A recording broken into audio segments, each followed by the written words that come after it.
terpapar dengan ideologi khilafahisme lah, terpapar dengan apa itu seolah disematkan dan terkesan, loh orang-orang ini mau pakai politik identitas loh, jangan dipilih nih, jangan digembosi, berusaha untuk menggembosi. Ya, kebangkitan umat Islam itu memang tampak dan sebenarnya galau ya, mereka itu galau. Kalau misalnya umat Islam bersatu, kemudian memporak-porandakan sistem oligarki itu.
Bro, begini bro. Ya bro, ngapunten bro, ini motor bro, supaya kita punya kerangka yang jadi bro, sebagai sebuah nomenklatur sistem politik atau sistem pemerintahan atau katakanlah hukum tata negara, itu kan hal yang biasa misalnya.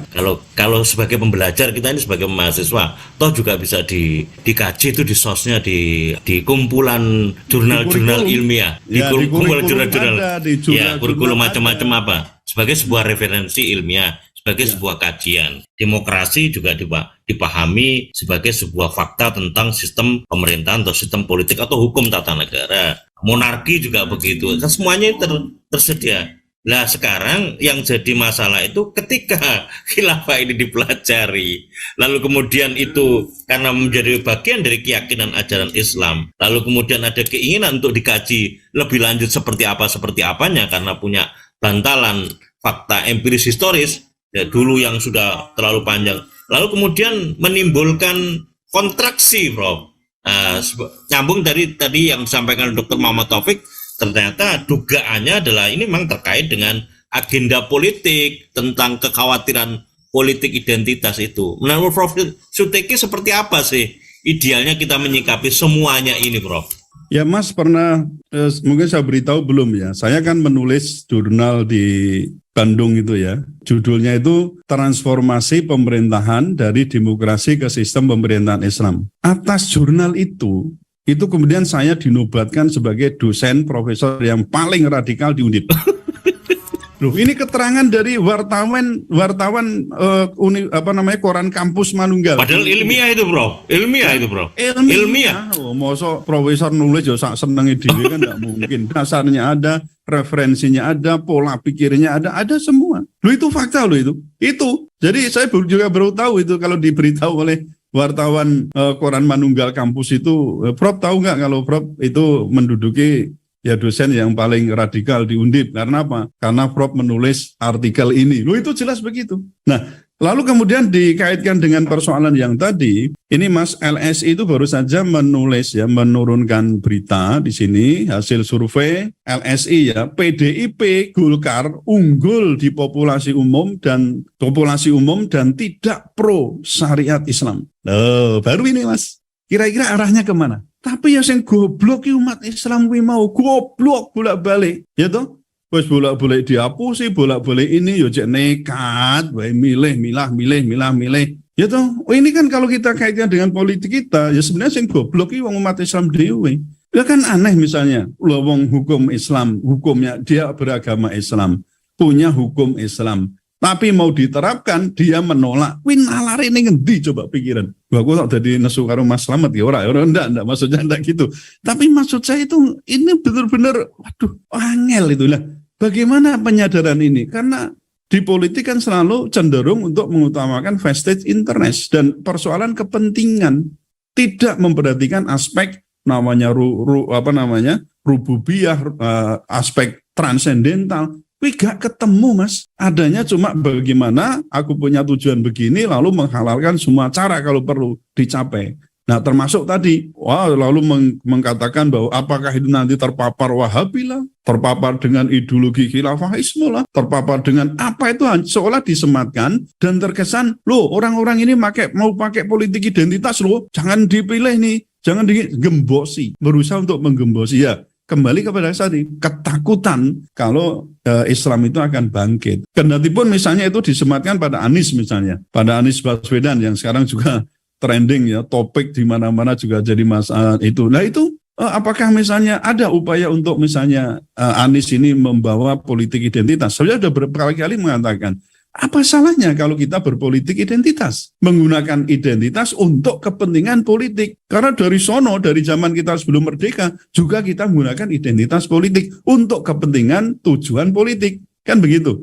Karena politik identitas tidak akan lepas dari identitas politik. Gitu mas. Padahal semua partai, semua ini mengaku punya identitas politik. Ada enggak potensi semuanya akan menggunakan identitas politik untuk kepentingan politiknya? Nah ini tentu pasti saya katakan pasti ada. Apakah dengan nanti membonceng apalah ya, budaya apa, agama apa, sistem yang mana, itu semua bisa membonceng dengan identitas politik. Nah itu jadi menurut saya memang kekhawatiran yang mereka ya terhadap kebangkitan umat Islam itu memang tampak dan sebenarnya galau ya, mereka itu galau. Kalau misalnya umat Islam bersatu, kemudian memporak-porandakan sistem oligarki itu, dan kita sudah membuktikan nih bahwa 86% menurut Pak Mahfud MD itu dan juga ICW ya kalau nggak salah, itu pilkada itu didanai oleh oligarki, oleh cukong, bahkan dikatakan ya black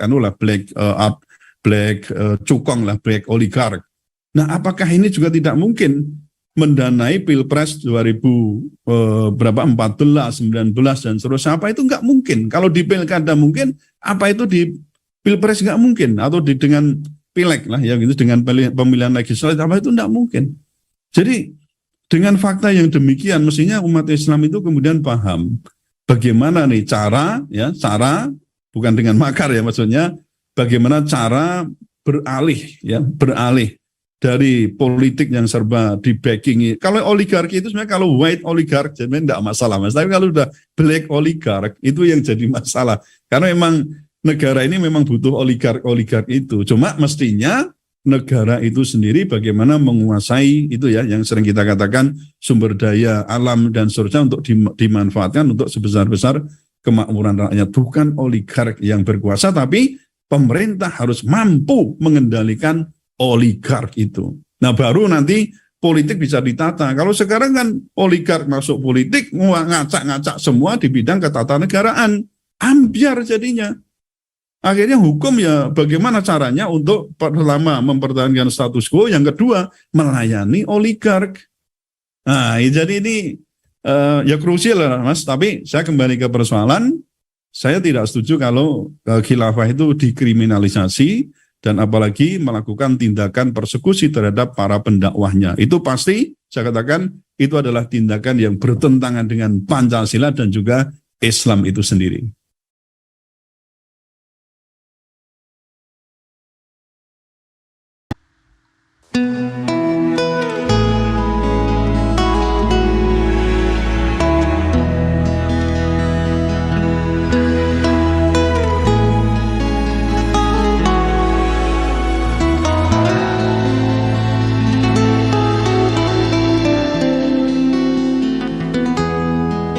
Ketika matahari hanya di atas kepala, panas melelehkan ketika keadilan akan ditegakkan di hari akhir zaman. Padang yang luas tak ada naungan, tapi Engkau pemimpin adil.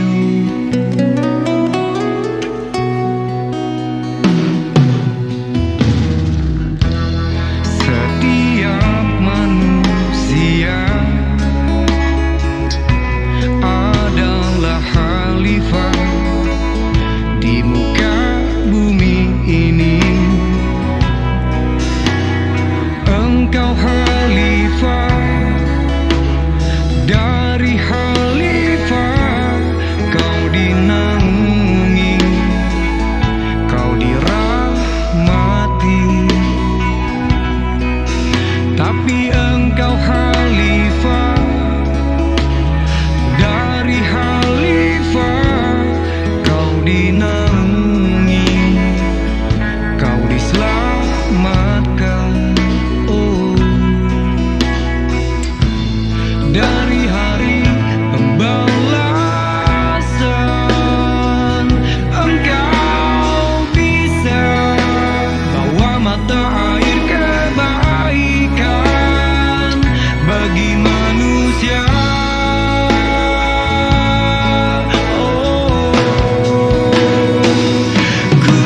Kuasamu juga bisa menenggelamkan umat manusia.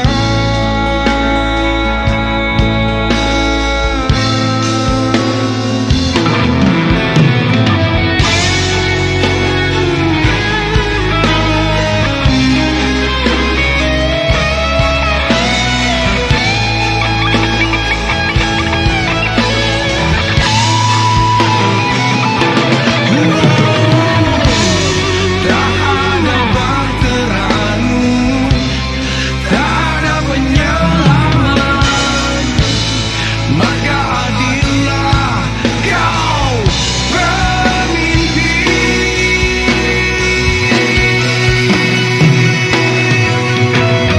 Engkau khalifah, dari khalifah kau dinaungi, kau dirahmati. Tapi Engkau khalifah, dari khalifah kau dinaungi, kau diselamatkan.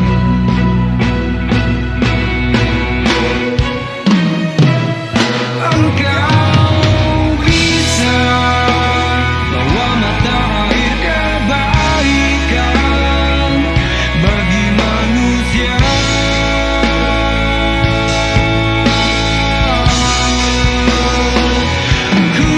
Kuasamu juga bisa menenggelamkan umat manusia.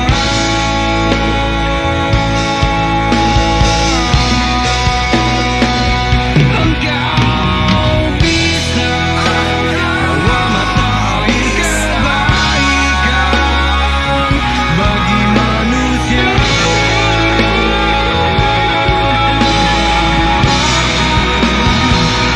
Kuasamu juga bisa menenggelamkan umat manusia.